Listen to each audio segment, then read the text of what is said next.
না ঘটায় ততক্ষণ পর্যন্ত আল্লাহ তাদের পরিবর্তন ঘটান না। সেই কোরআনের আয়াতের দিকে লক্ষ্য করে আমরা বিগত 15 বৎসর 16 বৎসর পর্যন্ত নির্যাতিত হয়েছি। স্বৈর শাসকের মাধ্যমে আমাদের বাংলাদেশের সকল শ্রেণীর ছাত্র ভাইয়েরা, ছাত্র বন্ধুরা এবং জনতা সবাই মিলে এই আয়াতের দিকে লক্ষ্য করে আন্দোলন করেছে দিনের পর দিন, মাসের পর মাস, বছরের পর বছর। শেষ পর্যন্ত আল্লাহ রাব্বুল আলামিনের পক্ষ থেকে সাহায্য আসছে, যার ফলে স্বৈরের শাসক বিদায় নিতে বাধ্য হয়েছে। কথা ঠিক কিনা? তারা জুলুম করেছে, এমন জুলুম আইয়ামে জাহেলিয়াতের নাম আমরা শুনেছি, যে যুগকে বলা হয় বর্বর যুগ। তারা গোত্রে গোত্রে যুদ্ধে লিপ্ত হতো, বছরের পর বছর জুলুম নির্যাতন চলত, জোর যার মুল্লুক তার, সেই নীতি তারা অবলম্বন করেছিল। ভাইরা আমার, আমরা দেখেছি গত 15-16 বৎসর ধরে আওয়ামী জাহেলিয়াত, আগে শুনতাম আইয়ামে জাহেলিয়াত, আমি এখন বলি আওয়ামী দুঃশাসনকে বলি আওয়ামী জাহেলিয়াত বলি। এই আওয়ামী জাহেলিয়াত খুন করেছে, গুম করেছে, দুর্নীতি করেছে, মানুষের ভোটের অধিকার হরণ করেছে। আমরা বলে থাকি স্বাধীন বাংলাদেশ, কিন্তু বাংলাদেশের জনগণের স্বাধীনতা সে হরণ করেছে। সে গণতন্ত্রকে হত্যা করেছে, এক নায়কতন্ত্র সে গঠন করেছিল, কিন্তু বাংলার মানুষ তাকে ছাড় দেয় নাই। পৃথিবীর ইতিহাসে এমন নাই যেদিন সে দেশের শাসক পলায়ন করেছে তার সাথে সাথে তার সাংসদবর্গ যারা আছে, ছোট নেতা, পার্টি নেতা, বড় নেতা যা আছে, সবাই যার সঙ্গে পালিয়ে যায়। ইতিহাসে কোনোদিন পাওয়া যায় না। কথা ঠিক কিনা? এমনকি তাদের লালিত, তাদের পদলোহনকারী যে সমস্ত ইমাম ছিল, সেই ইমাম পর্যন্ত পালিয়েছিল। আমরা আরো দেখেছি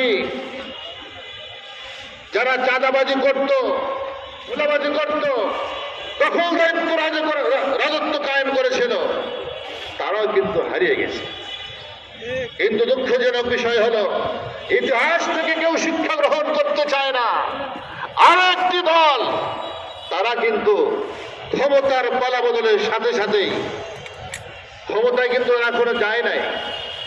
স্বৈরতন্ত্র বিদায় নিয়েছে, স্বৈর শাসক বিদায় নিয়েছে, এরপর পরেই দখলদারিত্ব আরম্ভ হয়েছে।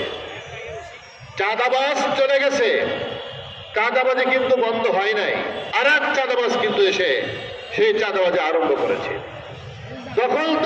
দখলদার একদল চলে গেছে, আর এক দল দখলদারিত্ব আরম্ভ করেছে। কিন্তু ইসলামী আন্দোলন, ইসলাম হল শান্তি ধর্ম, গতানুগতিক ইসলামী আন্দোলন, তার শাখা সংগঠন হলো ছাত্র আন্দোলন। এই ছাত্র আন্দোলন তখনই কিন্তু চাঁদাবাজিতে অংশগ্রহণ করে নাই, তাদের ইতিহাস নাই।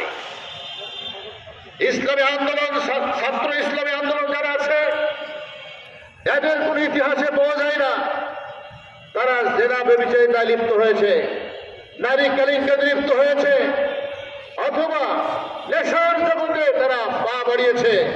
এটার ইতিহাস কিন্তু পাওয়া যায় না। কথা ঠিক কিনা? আজকে ইসলামী ছাত্র আন্দোলন যারা অংশগ্রহণ করেছেন, বিভিন্ন কলেজে, বিভিন্ন স্কুলে, বিভিন্ন ইউনিভার্সিটিতে, এই সংগঠনে আস্তে আস্তে ছাত্র সংগঠন, ছাত্রগণ এখানে অংশগ্রহণ করছেন। কারণ ছাত্র জীবন থেকে যদি কেউ রাজনীতি না করে, পরবর্তী জীবনে রাজনীতি করা সম্ভব হয় না। রাজনীতি ছাত্র জীবন থেকেই শিখতে হয়। তারাই তো দেশের ভবিষ্যৎ, তারাই দেশের কর্ণধার। যে সমস্ত ছাত্ররা ইসলামী আন্দোলনে যোগদান করে আজকে আস্তে আস্তে নিজেকে গঠন করছে, তারা কিন্তু ভবিষ্যতে আজকে যেরকম ভাবে নিজের টাকা খরচ করে, নিজের পয়সা খরচ করে তারা এই সংগঠনকে তারা চালিয়ে যাচ্ছে, তারা পরবর্তীতে কখনোই ওই ধান্দাবাজি রাজনীতি তারা কিন্তু করবে না। কিন্তু যে সমস্ত ছাত্র সংগঠন টাকার বিনিময়ে, বিরানির বিনিময়ে, অর্থের বিনিময়ে, চাঁদাবাজির মাধ্যমে যারা তাদের সংগঠন চালায়, তারা কিন্তু পরবর্তী জীবনে ক্ষমতায় যাওয়ার পরে, রাজনৈতিক জীবনে যাওয়ার পরেও কিন্তু সেই দখল দায়িত্ব রাজত্ব করে, কথা লিখে না। সুতরাং আমি উদাত্ত আহ্বান জানাই, যে সমস্ত ছাত্র ভাইয়েরা বিভিন্ন কলেজে পড়াশোনা করছেন, আপনারা আসুন, ইসলামী ছাত্র আন্দোলনের পতাকা তলে আসুন, ইসলামী ছাত্র আন্দোলনের ছায়া তলে আসুন, অংশগ্রহণ করুন, আদর্শ মানুষ হিসেবে গড়ে উঠুন, আদর্শ একটা নাগরিক হিসেবে গড়ে উঠুন, আদর্শ নেতৃত্ব দেশের মানুষ পেয়ে যাবে ইনশাআল্লাহ। সুতরাং আমরা দেখতে পাই, আমরা বিগত দিনে দেখেছি যে সমস্ত বর্তমানে একজন বড় রাজনৈতিক দলের বড় একজন নেতা একটি কথা বলছেন, বারবার একবার রিপিট করছেন, আমরা আর জঙ্গিদের রাজনীতি দেখতে চাই না, জঙ্গিদের দৌরাত্ম্য দেখতে চাই না, আবার বলে মৌলবাদের দৌরাত্ম্য দেখতে চাই না।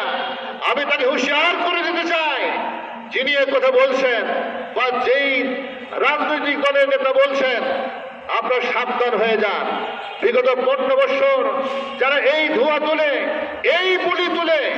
এই বুলি আওড়ায় রাজত্ব কায়েম করেছে, এদেশের সরল মানুষকে যারা নামাজ পড়ে, যারা মাথায় টুপি রাখে, মাথায় পাগড়ি পরে, যারা তাদেরকে জঙ্গি ট্যাগ লাগিয়ে দিনের পর দিন জেল খাটিয়েছে, খুন করেছে, গুম করেছে, রেহাই কিন্তু তারা পায় নাই। আজকে একই শব্দ যদি আপনারা যদি ব্যবহার করতে থাকেন, তাহলে কিন্তু আপনাদের সেই ভবিষ্যৎ কিন্তু সেরকমই হবে। সুতরাং ইতিহাস থেকে শিক্ষা গ্রহণ করুন, এই সমস্ত বাজে কথা বাদ দিন, ধান্দাবাজির রাজনীতি বাদ দিন, আদর্শ রাজনীতি আপনারা করার চেষ্টা করুন। ইনশাআল্লাহ দেশের মানুষ আপনাকে খুঁজে নেবে, আপনাকে শ্রদ্ধা করে সম্মান করবে। কিন্তু বাজে কথা যদি আমরা বলতে থাকি, দেশের মানুষ তো হাওয়া খেয়ে থাকে না, দেশের মানুষ কিন্তু সবাই বোঝে আপনি কি বলতে চান। সুতরাং আমি কথা দীর্ঘায়িত করব না। আমরা আজকে সমবেত হয়েছি, ইসলামী ছাত্র আন্দোলন আমাদেরকে আহ্বান করেছেন, আমরাও আহ্বান করছি এই মঞ্চ থেকে। দেশের আমার আওয়াজ যতদূর পর্যন্ত যায়, আমি সবার কাছে আহ্বান করি,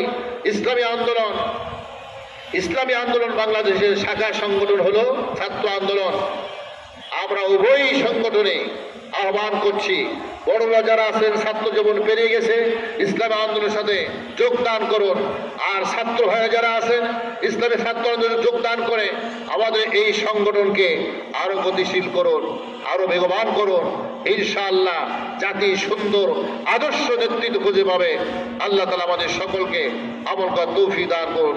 ইসলামী আন্দোলন বাংলাদেশ, ছাত্র আন্দোলন জিন্দাবাদ। আসসালামু আলাইকুম ওয়া রাহমাতুল্লাহি ওয়া বারাকাতুহু।